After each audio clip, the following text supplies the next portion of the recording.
Hello everybody and welcome back to my channel. Today we're going to be doing something I'm very excited about. We are reacting and analyzing the new Splatoon 3 announcement trailer, which I'm very excited about. Nintendo dropped it in their most recent Nintendo Direct, and it was the last announcement. It was super hype. Me and a bunch of my friends were super excited about it. I've been playing this game, the franchise, since it came out, so it was really exciting to see Nintendo kind of make this a reality because so many Splatoon fans have been waiting for it. So, without further ado, let's get into it. I won't be able to give like a full exciting reaction because this is my first time. I actually saw it live, but it's more going to be an analysis than a reaction, but kind of both. So it's full screen and go into it.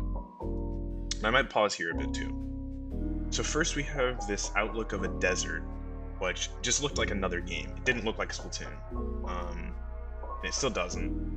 And then you see the Inkling. And so, looks like we've got this new kind of Inkling. She has, or not new kind of Inkling, but she has a new hairstyle. And it looks like also, as we'll see here, you can make the Salmonid on the left as your little buddy, your little pet. You can customize them. Also, new feature here. I'm just going to go back a quick sec. So, number one. It looks like you can, so Octolings and Inklings it looks like they're free, just a default. So instead of you having to like buy a DLC to play them like in Splatoon 2, it looks like they're just an option, and that you can actually just choose between a few new hairstyles. It seems like the hairstyle right here, actually both hairstyles for Inklings are new, both this Ink's hairstyle for the Octoling is new. And skin tone is normal. These are new eyes, so it looks like this will change like your eye color, like the pupil color, and then the ring around it, the ring right here. And this was hairstyle, tons of new hairstyles all through here, which is going to be pretty cool. New leg wear as well, finally. Let's see, happy with this. Nice. And then you can customize the little buddy, the Salmonid. Which is interesting to see the plot point, because I think maybe, you know, obviously the Salmonids were the Inkling's enemy before, and now it looks like they are friends, so I'm interested to know what's happened. This looks like the Eiffel Tower. Some people were pointing out to me that it actually looks like the original battle tower from Splatoon 1, as that battle tower looks a little bit something like the Eiffel Tower, like the base of it, but I'm pretty sure this is an upside-down Eiffel Tower, which leads me to believe maybe this is some sort of apocalyptic world, right? Which makes sense, because obviously, in the first Splatfest for Splatoon 1, it was Callie versus Marie for the final one, and Marie won. And then in Splatoon 2, the story was based around Marie being like the one still on the like good side, and Callie being evil, which, you know, Marie won and Callie lost. And so now clearly Nintendo has taken their fans' opinions into heart, and have actually put stuff in the game based on it. So obviously the final fest for Splatoon 2 was Chaos versus Order, and Chaos won. So it looks like we're getting a chaotic world, which is pretty cool. And it looks like this is some sort of scroller, and maybe it's like a free-for-all. I don't really know how that's going to work, but especially with a weapon, like I'm interested to know what the story or plot's going to be like. So here we see a train station. I don't think there's much to say about this other than there was a train station in Splatoon 1's original lobby, like the plaza where you walked around. There was a train station there. Maybe they're connected, who knows? But we've only seen trains in a few places. Obviously, one in Splatoon 1, one in the DLC for Splatoon 2, and then this one now. So pretty interesting there. Maybe something for the plot. Now there was nothing much when I looked at these scenes. I didn't actually see much, just a jellyfish, same species as Jalfonzo, and one of the guys from the train on the Splatoon 2 DLC, these weird fish-looking guys. This poster is interesting to me as well, but I don't actually know what it means or if it's of something of value.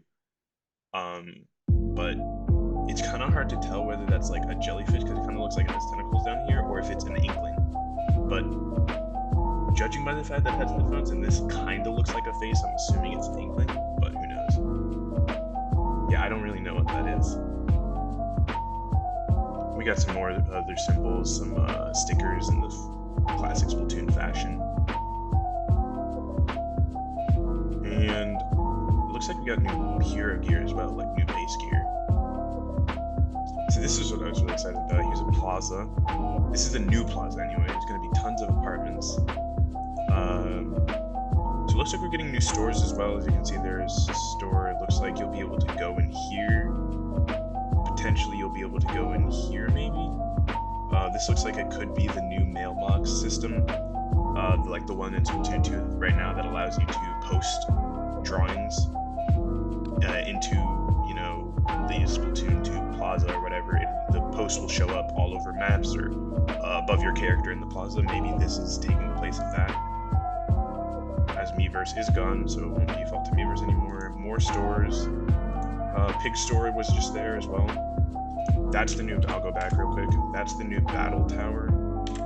This also, I feel like this is a new brand of clothing. Like, I think multiple of these sun symbols are new brands of clothing. And this is the new Battle Tower. As you can see, it's got the rank symbol, or the turf war symbol, rather. And it looks really cool, actually. This looks pretty sick. And we get a further back look from it. This store, this is the weapon shop. And I actually noticed this when I was thinking about it pretty hard. A lot of people seem to have missed this, but this symbol right here is Sheldon's symbol. If you go look up like Sheldon's logo or whatever from Splatoon, this is what shows up because he's a horseshoe crab. So it appears as though Sheldon will still be here selling weapons to us as always. And later, I think there's a shot that allows you to see some bows in this window. And over here, it looks like there's a dojo. It could be a dojo of some kind, but it looks like it might be either a fighting dojo, like there's dojos in every Splatoon where you can, like the shoal or whatever, where you can play with other people locally. It's either that, or this might be like a new training room. So maybe they've actually updated like the training or testing area, so it's actually like useful and you can do cool drills and stuff in there. But yeah, that looks like a facility we can go into. And then here's the shot I was talking about. You can see right here in the window that there are some more bows, which would be super cool if we didn't already know that the bows were in, but still really cool. And some other type of weapon, like whatever this is right here. It looks like some sort of suction bomb or something, but I'm not sure if you can buy these or if they're just there for decoration, but looks like this will be some sort of weapon you might be able to buy. And then we get the new logo, Splatoon 3, which is super cool. And so we get to see some gameplay now, which is really interesting. Or just some pretty telling stuff. So first of all, we've got new spawn-ins. And these spawn-ins are in the air. We've got a new blaster, which is super sick. Don't know if this is going to be more power or more range, but it looks like one of the other new E-liter. Looks like the scope might be increased, so maybe you get even more zoom in, but I feel like more zoom in on the E-liter, or like on the scopes in general for Splatoon, would kind of just be a little bit too much. And then we see the new bow with the 3-shot, which looks really cool. And so you're spawning in the air. Also, new gear, we got the Viking helmet, new hair, we've got like tips, like colored tips here. And we've got a new look for the Kashin, new look for the Tenatech. Hydra looks pretty much the same. This is a new 96 cal like look, which looks pretty cool. Also Keens in Splatoon 2, or Splatoon 3, which looks awesome actually. I'm super excited for these shoes. And more tips. It looks like you can get even more colored tips, which is pretty sick. So this is the part that's super interesting. Basically, the premise of this that I got is that you're able to choose where you go right off the get-go from spawn. You get to choose. I'm assuming there's going to be some sort of limits, like you can probably only shoot yourself like up to here. But this has a few different uses. Obviously, number one, it allows you to get in to the fight faster. So for example, you know, instead of spawning here, which is clearly, this is the old spawn point that clearly shows it's being unused because there's a tarp over it. You'll be able to spawn wherever you want. So people like Slayers or supports who want to go straight in and go for the zone, which might be here, or the tower, which would probably be in the middle as well. Actually, the zones would probably be here and here, but maybe the tower or the enemy zone instantly, you can spawn over here maybe. Whereas people like backlines who just want to charge for their specials, or maybe a midliner support in some cases, would stay in this area and just spawn close to normal. My only concerns about this kind of spawn method are that it's obviously, it looks really easily campable. Like, this looks like the enemy could just come from here, then walk up this ramp, and then be right here. And if the enemy can just like stay here and just wait for you to come down and spawn, that kind of seems like a flaw. And like, a lot of people seem to think that you will be like only spawning from these things once and then spawning from the spawn point maybe, but I don't think that's the case, since we can obviously see it's graphically out, like it's covered. So I think people are more likely to be spawning from this every time, which, number one, unless there's a hitbox to your spawn, like it'll land you on the ground and you're either invincible for a bit or you do damage when you land. This is going to be super spawn campable. Number two, it's really slow, because before you just spawned and then you could start swimming, but now you spawn and you have to choose where you want to go and then launch. So this is going to be really interesting for maps that are easy to lock out. Hopefully they're not bringing old maps in, but maps like Walleye Warehouse, you know, if you have to spawn this slowly every single time, it's going to make quick respawn, if that's still an ability, really good, because it's going to increase your respawn speed, which will help with this, and it's also going to make maps like that would be like Walleye in this game really hard to play for the team that loses the first push, because your spawns would be slower, meaning you probably only get like 1 or 2 attempts maybe to actually try to retake the zone. So hopefully there's more to this spawn that we're just not seeing, but yeah, that's kind of the explanation, my thoughts on the new spawning mechanic. So yep, you can just choose where you go. Obviously this bow, you can shoot 3 shots and it looks like you can charge it as well. That's a new movement ability that the blaster just did right there. We can see it here. Here, I'm gonna say, yeah, so they just jumped really far up. Nintendo actually made tweets about this saying, oh, this is a new mechanic where you can jump up high into the air, and there's another one where you can jump to the side. So this is really cool because it adds some extra mobility options for Inklings swimming, and also who knows if dualies are coming back. So if they're not, then these movement options are going to be pretty helpful. If they are, then it's just going to add even more movement options, which is great. I think chargers are going to be able to probably counter this pretty quickly. Like, good chargers will learn how to probably read this. Like, for example, that bow's right there. If the bow has a decent enough range, this guy would probably just be dead if it was like a good charger or a good bow user. But yeah, it's still cool that it exists, and obviously they're using a blaster. That's super sick. And those look like new specials, and that's the dodge, that's the side dodge that we just saw. So right here, he's swimming to the, so this Inkling is swimming to the left and then goes to the right to dodge the bow shot. That's pretty cool. And this is a new special. Everyone said it looks like Zuka, but these are these little balls it's shooting. So it shoots like 3 balls of ink. Not sure how useful exactly this is going to be, but for something like zones or tower control, it's probably going to be really good.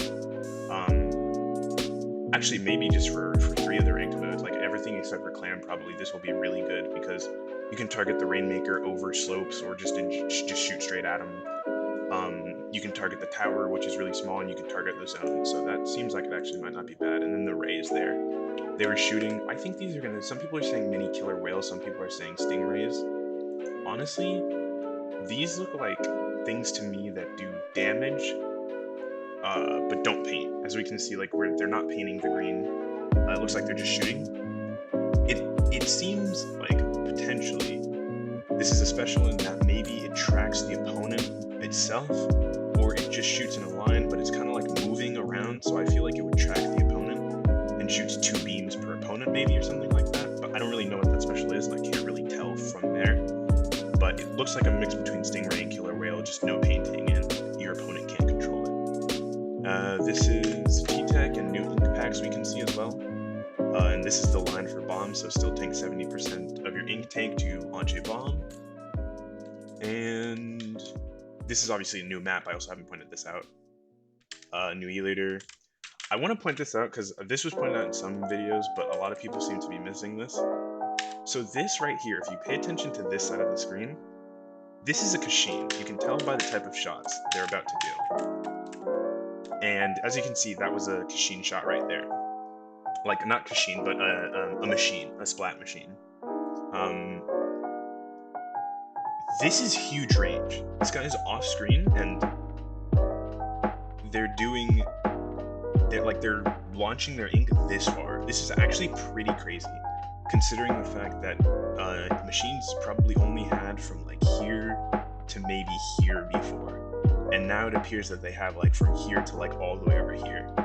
So I think this is going to be a pretty cool change to the machines. I'm hoping that it doesn't do the same amount of damage, so they probably nerf the damage in exchange for more range, but this is pretty sick, like a pretty sick change to the machine.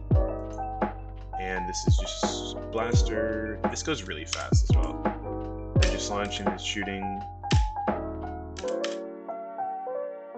This is a new, I think this is a new sub weapon.